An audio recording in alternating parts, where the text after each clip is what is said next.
सबको जय मसीह। आइए हम सब प्रभु यीशु मसीह के पवित्र वचन को सुने। आज एक नए टॉपिक को लेकर के हम लोग आए हैं। हमारे साथ निकालेंगे इफिसियों 6 अध्याय और उसका 11 वचन से हम पढ़ रहे हैं।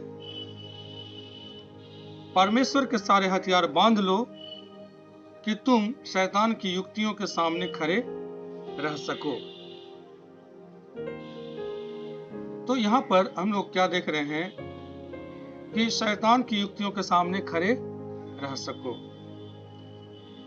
यहाँ पर एक बात ये वचन बताते हैं कि शैतान जो कार्य करता है वो युक्ति के साथ कार्य करता है, और इसलिए परमेश्वर कहते सारे हथियार बांध लो।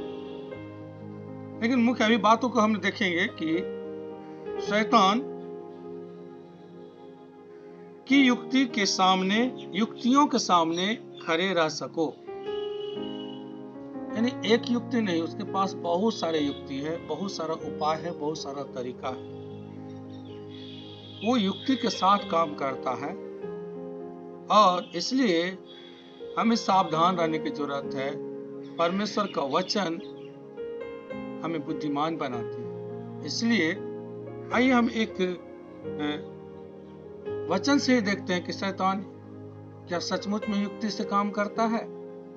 तो उत्पत्ति का 3 अध्याय को हम लोग पढ़ेंगे और 3 अध्याय में देखते हैं कि यहोवा परमेश्वर ने जितने बनेले पशु बनाए थे उन सब में सर्प धूर्त था। उसने स्त्री से कहा, क्या सच है कि परमेश्वर ने कहा तुम इस वाटिका के किसी वृक्ष का फल ना खाना? स्त्री ने सर्प से कहा, इस वाटिका के वृक्ष के फल हम खा सकते हैं, पर जो वृक्ष वाटिका के बीच में है उसके फल के विषय में परमेश्वर ने कहा है कि ना तो तुम उसको खाना और ना उसको छूना, नहीं तो मर जाओगे। तो यहाँ एक बातों को देखते हैं।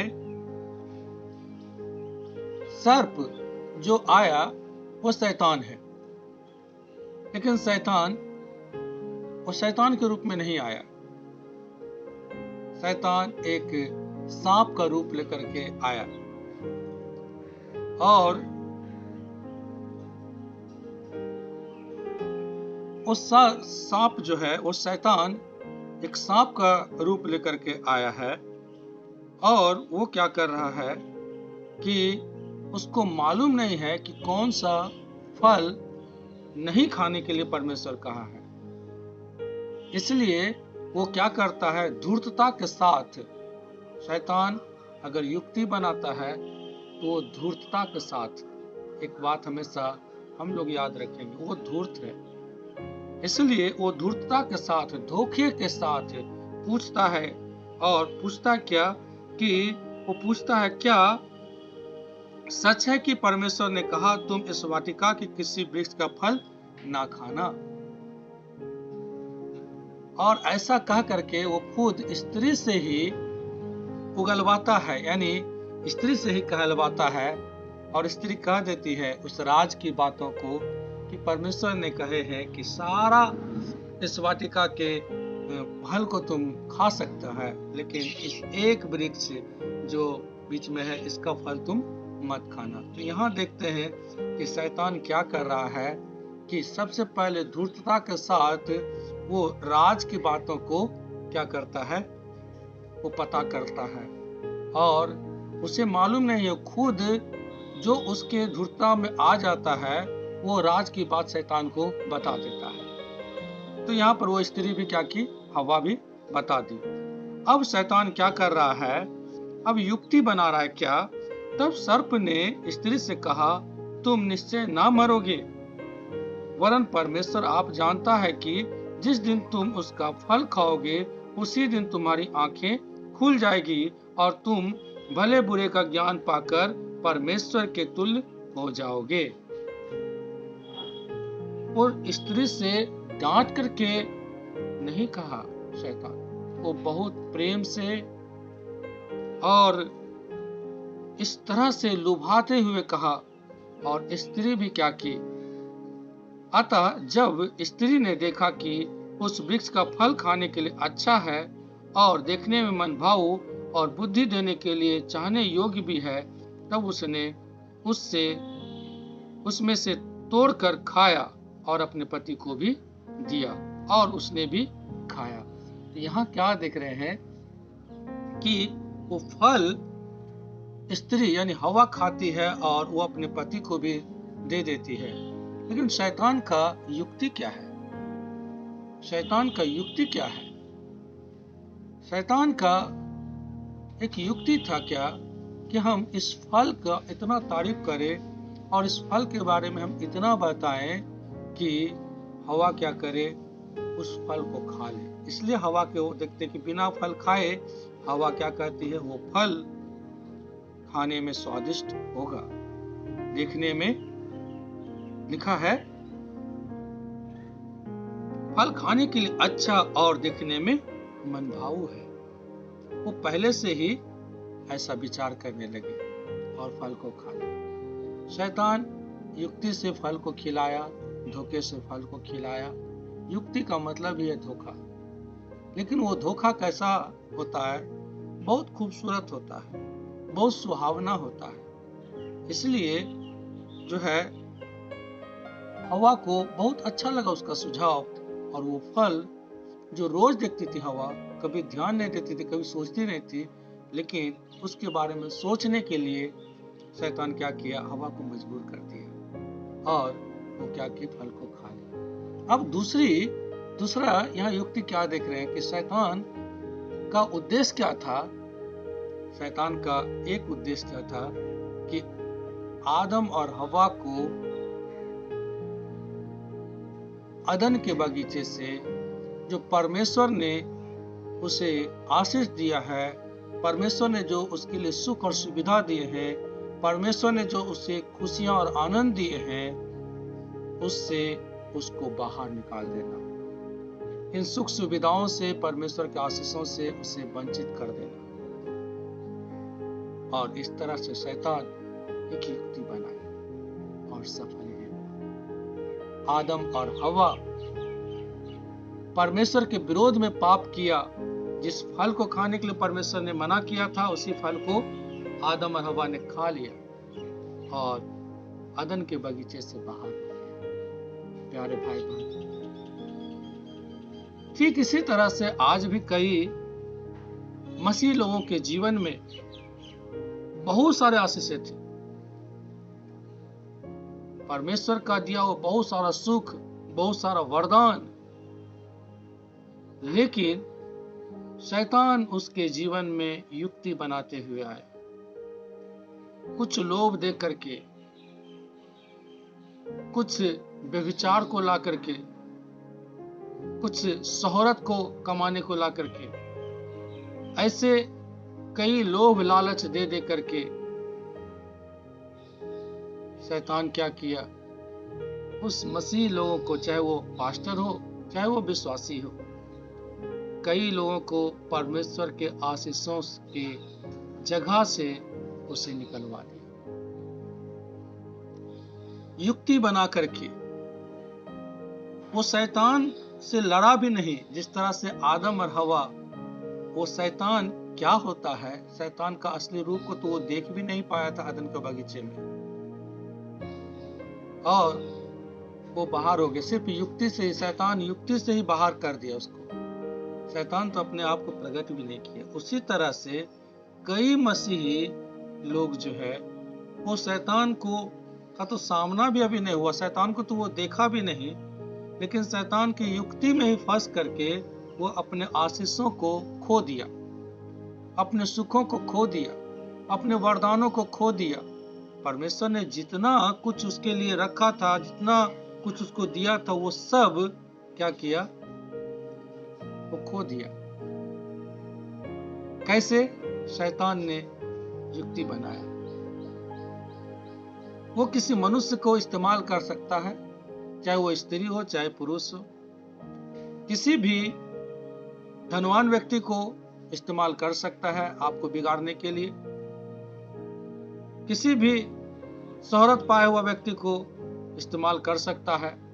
आपको बिगाड़ने के लिए जो संसारिक शोहरत पाए हुए हैं, मैं उनके बारे में कह रहा हूं। इस तरह से लोग उसके जाल में फंसते हैं और फंस करके अपने आशीषों को खो रहे हैं। और कई लोग खो चुके हैं।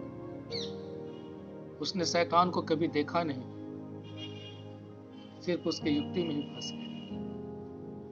युक्ति बनाने वाला दो तरह से युक्ति बनाता है। एक तो क्या, वो अपने भेष को बदल करके आता है ताकि लोग उससे पहचान न सके। या दूसरा क्या, कि वो युक्ति बना करके वहां से वो हट जाता है। उदाहरण के लिए एक बहेलिया क्या करता है, जो चिड़िया पकड़ने वाला है, वो जब जाल बिछाता है तो जाल के पास बहेलिया बैठा नहीं रहता है। वो जाल को छोड़ करके बहुत दूरी पर चला जाता है और वहां से वो देखते रहता है। और जाल में वो इतना खूबसूरती से दाने को बिछाता है कि वो पक्षी, वो चिड़िया देख करके खुश हो जाता है और उसकी युक्ति में, उसके जाल में फंस जाता है। युक्ति वो एक खूबसूरत होता है जो शैतान बनाए की ओर से है। उसमें कम मेहनत करना पड़ता है और कम मेहनत में तुरंत जो है कुछ हासिल होने के लिए, कुछ सुख, कुछ सुविधाएं हासिल होने के लिए वो ऐसा युक्ति बनाता है और इसीलिए वो चिड़िया क्या करते, उसमें फंस जाता है। वहां पर बहेलिया खड़ा नहीं है। यानी बहेलिया का मतलब कह सकते हैं कि शैतान खड़ा नहीं है, लेकिन जब फंस गया तब शैतान आता है। तो कुछ लोग तो सिर्फ युक्ति में ही फंस जाता है, वो शैतान का सामना कहां से करेगा। आइए हम सब अब फिर आगे पढ़ेंगे। इफिसियों का ही वचन में लिखा है, शैतान की युक्तियों के सामने खड़े रह सको, क्योंकि हमारा यह मल युद्ध लहू और मांस से नहीं, परंतु प्रधानों से और अधिकारियों से और इस संसार के अंधकार के हाकिमों से और उस दुष्टता की आत्मिक सेनाओं से है जो आकाश में है। हालेलुया। लिखा है, क्योंकि हमारा यह मल युद्ध। अभी युक्ति के बाद अब क्या आ गया, मल युद्ध। भैया, अगर युक्ति में ही लोग फंस जाएंगे, युक्ति में ही अगर परमेश्वर के श्राप के जगह में पहुंच जाएंगे, युक्ति में ही अगर आप बाहर हो जाएंगे, तो फिर मलयुद्ध तो बहुत दूर की बात है। और हमें मलयुद्ध करना है, क्योंकि बाइबल का वचन ये बताती है, क्योंकि हमारे यह मलयुद्ध लहू और मांस से नहीं है, हमारा यह मलयुद्ध है मलयुद्ध। जो कोई भी शैतान की युक्तियों को तोड़ देता है, वही फिर शैतान उसके सामने तब आता है, क्योंकि वो देख लेता है शैतान कि ये मेरी युक्ति को तोड़ चुका है, अब मुझे इसके सामने आना होगा, अब मुझे इसके साथ मलयुद्ध करना होगा। और तब जो है एक मसीह का लोग, एक मसीह प्रभु यीशु मसीह का लोग, जो कि यीशु मसीह का सिपाही कहलाता है, तो वो मलयुद्ध करता है। मलयुद्ध, हमें मलयुद्ध करना है किनसे?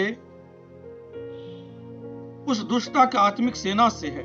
उस दुष्टता के जो एक सेना है, उसका प्रधान है, उसका अधिकारी है और उसका हाकिम है, और वो एक सेना के साथ है। वो आकाश में वो कार्य करता है और वो वहां से किसी मनुष्य को, चाहे वो स्त्री हो, पुरुष हो, बच्चे हो, बुजुर्ग हो, किसी न किसी को इस्तेमाल करता है। चाहे वो कोई अधिकारी हो, उसको इस्तेमाल करता है, कोई नौकर हो, उसको इस्तेमाल करता है। वो तरह तरह की चीजों को वो क्या करता है, इस्तेमाल करता है। जो कोई भी उसके बहकावे में आ जाता है, वो इस्तेमाल होता है। तो यहाँ पर हम लोग देखते हैं कि हमें उससे लड़ना है, किसी मनुष्य से नहीं लड़ना है। आदम और हव्वा सिर्फ युक्ति से ही बाहर हो गया, वो मलयुद्ध नहीं कर पाया। लेकिन हम मत्ती 4 अध्याय का जब यीशु मसीह के वचन को पढ़ते हैं, तो 4 अध्याय में यीशु मसीह के वचन में जब लिखा है कि यीशु मसीह बपतिस्मा ले करके और जब जंगल में जब वो पहुंचे, जब वहां पर जाकर के वो 40 दिन तक जो है निराहार रहे, तब वहां पर लिखा है परखने वाले। परखने वाले का मतलब है वहां पर शैतान, क्योंकि मत्ती 4:10 में साफ रीति से लिखा है कि तब यीशु ने उससे कहा, हे शैतान दूर हो जा, क्योंकि यीशु मसीह उसको परख लिया था, ये शैतान है। इसलिए जो है, जब भेष बदल करके वो आया और भेष बदल करके जब कह रहा है कि इस भूखे अवस्था में जब यीशु मसीह है तो वहां पर कह रहे हैं कि यदि तू परमेश्वर का पुत्र है तो कह दे ये पत्थर रोटियां बन जाए। तो यीशु इस बातों को जानते हैं और यहाँ पर यीशु मसीह उसके शैतान की युक्ति का जवाब युक्ति से दे रहे हैं। हालेलुया। क्योंकि एक युक्ति को तोड़ने के लिए आपको युक्ति बनाना होगा। अगर कोई बीच रास्ते में एक बड़ा सा गड्ढा बना दिया है और वो जो है ताकि वो चाहता है कि इस पर चलने वाला लोग उस गड्ढे में गिर जाए, और उस गड्ढे पर क्या किया है कि बहुत अच्छा से घास को डाल दिया है, कुछ लकड़ी को डाल करके, और यदि कोई व्यक्ति उस गड्ढे को पार करना चाहेगा, उसी रास्ता से उसको जाना है और उस गड्ढे को पार करना होगा, तो उसे भी अपनी युक्ति को बनाना पड़ेगा। और उसका युक्ति क्या होगा कि एक उदाहरण के लिए वो कहीं से एक लंबा बांस या 2 लंबा बांस या 3-4 लंबे बांस को आपस में जो है वो पैरेलल करके क्या करेगा, जोड़ देगा, और जोड़ करके उसको एक चौड़ा ढंग का एक बनाएगा, और बना करके उसको क्या करेगा, उस जो युक्ति है यानी जो गड्ढा बनाया हुआ शैतान, उस गड्ढा पर क्या करेगा, उसको बिछा करके और उस पर उस अपने जो बांस है, या आप कह सकते कहीं से अगर वो तख्ता लाता है, लकड़ी का एक चौड़ा तख्ता ला करके उस पर डाल देता है और उस पर वो क्या करता है, पार हो करके चढ़ करके उस पार हो जाता है। कहने का मतलब है कि एक युक्ति को तोड़ने के लिए दूसरी युक्ति का जरूरत पड़ता है। शैतान की युक्ति को तोड़ने के लिए आपके पास भी युक्ति होना जरूरी है। इसलिए यीशु मसीह युक्ति का जवाब युक्ति से दिया।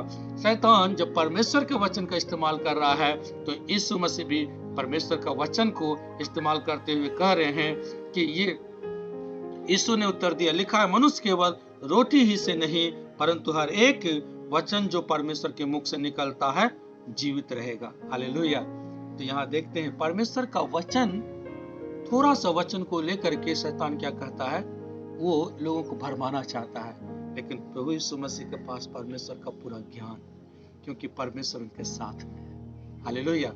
वो करते हैं जो परमेश्वर को अच्छा लगता है। इसलिए यहाँ पर यीशु मसीह के पास परमेश्वर का पूरा ज्ञान है, और यहाँ क्या है कि शैतान थोड़ा सा ज्ञान लेकर के वो परीक्षा करने के लिए आया। युक्ति का जवाब युक्ति से यीशु मसीह ने दिया, और उसी तरह से मंदिर के कंगूरे पर भी खड़ा होकर के कहा कि कूद जा। कूद जाने से क्या होता है? अगर स्वर्गदूत आकर के हाथों हाथ उठा लेते क्या होता है? यीशु मसीह हाईलाइटेड हो जाते, लोग तुरंत उनको हाईलाइटेड करते। लेकिन यहाँ ये नहीं, क्योंकि अगर यीशु मसीह को हाईलाइटेड नहीं होना तो इस तरह से यीशु मसीह परमेश्वर के उस काम को और परमेश्वर के उस प्रेम को इस संसार में प्रकट करने के लिए आए। अगर स्वर्गदूत आकर के हाथों हाथ उठा लेते तो लोग जान जाते कि परमेश्वर का पुत्र है। फिर यीशु मसीह जो गरीबों के साथ, मछुओं के साथ रहे, उनके साथ रहना एक दिक्कत की बातें हो सकती थी, क्योंकि लोग उन्हें इस तरह से घेरे रहते कि कहीं भी आने जाने में उनको परेशानी कर सकता था। लेकिन प्रभु यीशु मसीह यहाँ पर हाईलाइटेड इस तरह से नहीं होना चाहे, वो परमेश्वर के काम को करते हुए और दिखाते हुए कि देखो, यदि तुम मेरी बातों पर विश्वास नहीं करते तो मेरे कामों को देखकर विश्वास करो और जान लो कि मैं कौन हूँ। हालेलुया।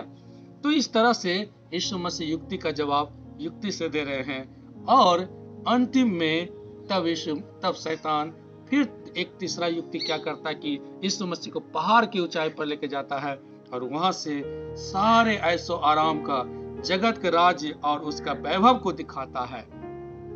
इसमें वैभव में धन, दौलत, अय्यासी, हर तरह के बातों को दिखाता है, व्यभिचार को दिखाता है, सब कुछ। ये सब मैं तुझे दे दूंगा। युक्ति अंतिम में जब सारी युक्तियों का जवाब यीशु मसीह युक्ति से दिया, तब यीशु मसीह उससे क्या कहते हैं, शैतान मुझसे दूर हट। हालेलुया। और शैतान को क्या हुआ? भागना पड़ा।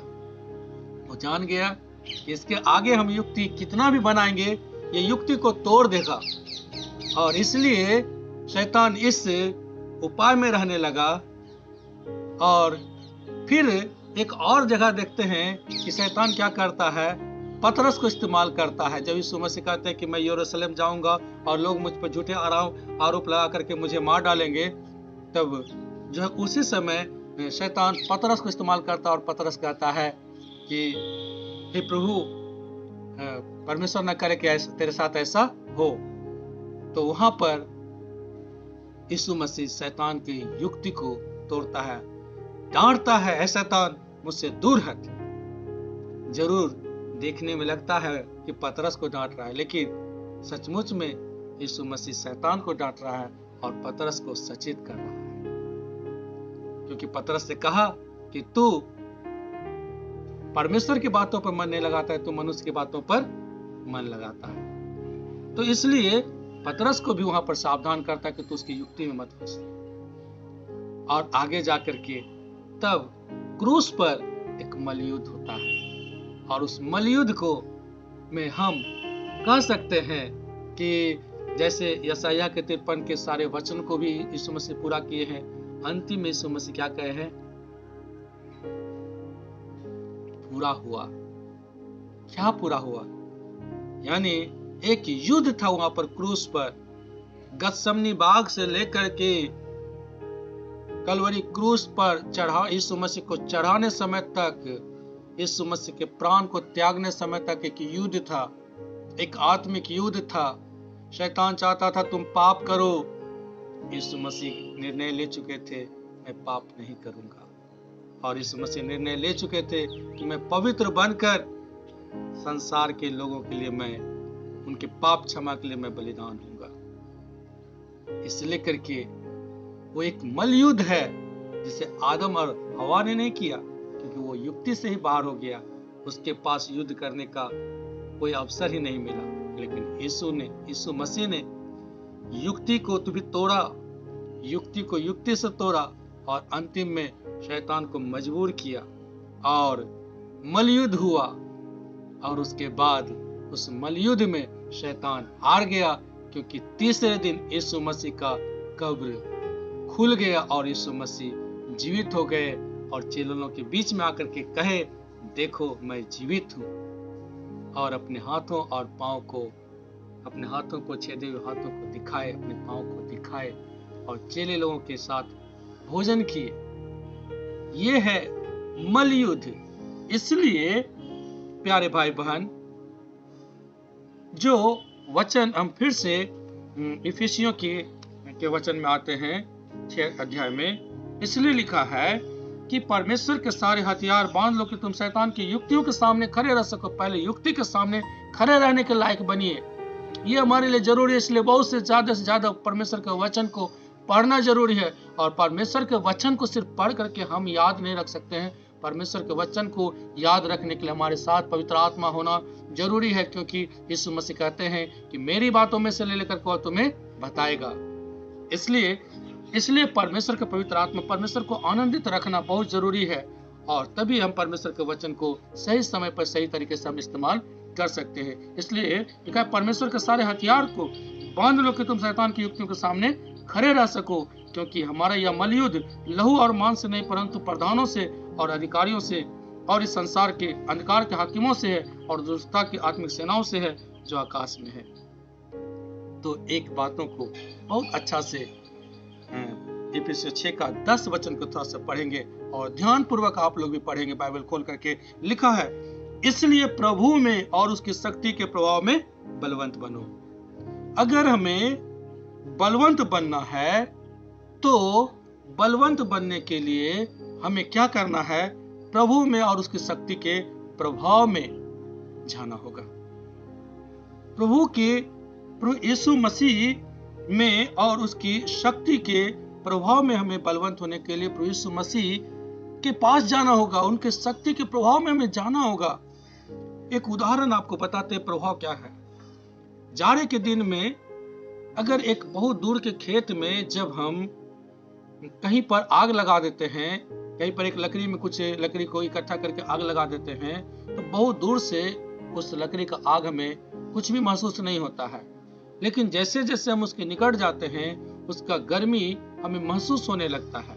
और उसके बाद एक ऐसा समय जगह आता है कि यदि हम कुछ दूरी के जाने के बाद यदि आंख भी बंद कर ले और उसके बाद चले, तो चलते चलते एक एहसास होने लगता है कि अब आग से हम कितना जो है दूरी पर हैं। और ऐसा होने लगता है कि जैसे लगता है कि अब जो है अब हमारा बदन जो है लगता है कि अब जो है जलने लगेगा। तो अनुमान कर लेते हैं कि आग काफी निकट है, अब हमें रुक जाना चाहिए। इसका मतलब क्या है? जब हम आंख बंद करके भी हम इसे अनुमान कर सकते हैं, तो इसका मतलब यही है प्रभाव। उस आग का प्रभाव यानी गर्मी से, उस आग की गर्मी से हम अनुभव कर सकते हैं कि हम आग से कितना दूर हैं और कितना निकट हैं। उसी तरह से प्रभु यीशु मसीह के पास हमें उनके प्रभाव में आने के लिए हमें उनके शक्ति हमें मिले, उनका सामर्थ्य हमें आए, उसके लिए हमें उनके प्रभाव में यानी उनके निकट जाने की जरूरत है। और निकट जाने के लिए हमें बहुत प्रार्थना करने की जरूरत है, बहुत प्रभु यीशु मसीह के वचन को पढ़ने की जरूरत है, प्रभु यीशु मसीह की स्तुति और आराधना करने की जरूरत है। और प्रत्येक दिन हम जितना आराधना करेंगे, जितना हम वचन पढ़ते जाएंगे और जितना हम उसका पालन करते जाएंगे, हम जितना प्रभु यीशु मसीह का आज्ञा का पालन करते जाएंगे, तो हम देखेंगे कि हम यीशु मसीह का हमें कई वरदान, पवित्र आत्मा में जो है का उपस्थिति का अनुभव होने लगता है और कई वरदानों का हमें अनुभव होने लगता है और हमारे अंदर कई तरह के परिवर्तन होने लगती है और हम लोगों को क्षमा करने वाला बन जाते हैं। हम गलती होने पर हम पश्चाताप करने वाला बन जाते हैं और इस तरह से और हम प्रार्थना करने वाला बन जाते हैं। लोगों के दुख को देख कर हम दुखी होने लगते हैं। तो ये सब हमारे अंदर एक परिवर्तन होने लगता है, क्योंकि हम यीशु मसीह के निकट हम जाते हैं और जितना हम उनके निकट जाते हैं उतना हमें उनका प्रभाव हमारे अंदर आने लगता है, वैसा वो गुण हमारे अंदर आने लगता है। और हम देखते हैं कि धीरे धीरे पवित्र आत्मा को सामर्थ्य आता है कि जब दुष्ट आत्मा को कहते हैं तुम भागो तो वो भागता है, रोगी बीमारी को कहते हैं चंगा हो तो चंगा होता है। तो ये क्या है? और हम जितना और हम प्रार्थना करते जाते हैं और जितना यीशु मसीह की हम आराधना करते हैं, वचन पढ़ते हैं, प्रार्थना करते हैं, उतना और अधिक से अधिक वरदान, हमें नए नए वरदान आने लगता है और लोग भविष्यवाणियां करने लगते हैं। कई तरह के ऐसे वरदान लोग क्या करते हैं? यही तो है प्रभाव यीशु मसीह का, यही तो है प्रभाव। जितना हम यीशु मसीह के प्रभाव में हम जाएंगे, जितना निकट जाएंगे, जितना हम प्रभाव में जाएंगे यीशु मसीह में, उसके उतने शक्ति में, यीशु मसीह की शक्ति में हम बलवंत होते जाएंगे। हालेलुया। बलवंत होना हमारे लिए जरूरी है। अगर बलवंत नहीं है, बलवंत आप नहीं बनेंगे तो आप हथियार को लेकर के भी कैसे चलाएंगे? आपके पास प्रभु यीशु मसीह का वचन है, लेकिन आप प्रभु के सामने प्रार्थना नहीं करते हैं, आप प्रभु के सामने सच्चाई से नहीं चलते हैं, आप उनके आज्ञा का पालन नहीं करते हैं, आप उनके सम्मुख आप बैठ करके प्रार्थना आराधना नहीं करते हैं, आप बलवंत कैसे बनेंगे? हथियार भी हमें बांधने की जरूरत है और बलवंत होने की भी जरूरत है।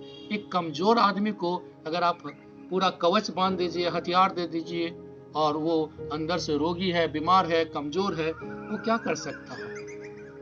बाइबल का वचन बताती है हमें क्या करना है, बलवंत भी बनना है और परमेश्वर के सारे हथियार भी बांधना है। और परमेश्वर के सारे हथियार के बारे में लिखा है इफिसियों 6 का ही आप 14 से लेकर के 18 तक आप लगातार पढ़ेंगे, परमेश्वर के सारे हथियार का उसमें वर्णन है। हालेलुया। प्रभु यीशु मसीह का धन्यवाद करते हैं, इसलिए करके प्रभु यीशु मसीह एक बातों को वचन में लिखा, यूहन्ना 3:16 के वचन में, कि परमेश्वर ने जगत से ऐसा प्रेम किया कि उसने अपना इकलौता पुत्र दे दिया ताकि जो कोई उस पर विश्वास करे वह नाश ना हो परंतु अनंत जीवन पाए। हमें यीशु मसीह पर विश्वास करके, यीशु मसीह से प्रेम करते हुए, उनका वचन का पालन करते हुए यदि हम चलेंगे तो निश्चय जिसने शैतान को मलयुद्ध में हराया, हम और आप भी मलयुद्ध में हराएंगे, जरूर हराएंगे। हालेलुया। प्रभु यीशु मसीह हम सबों को आशीषित करें। आमीन।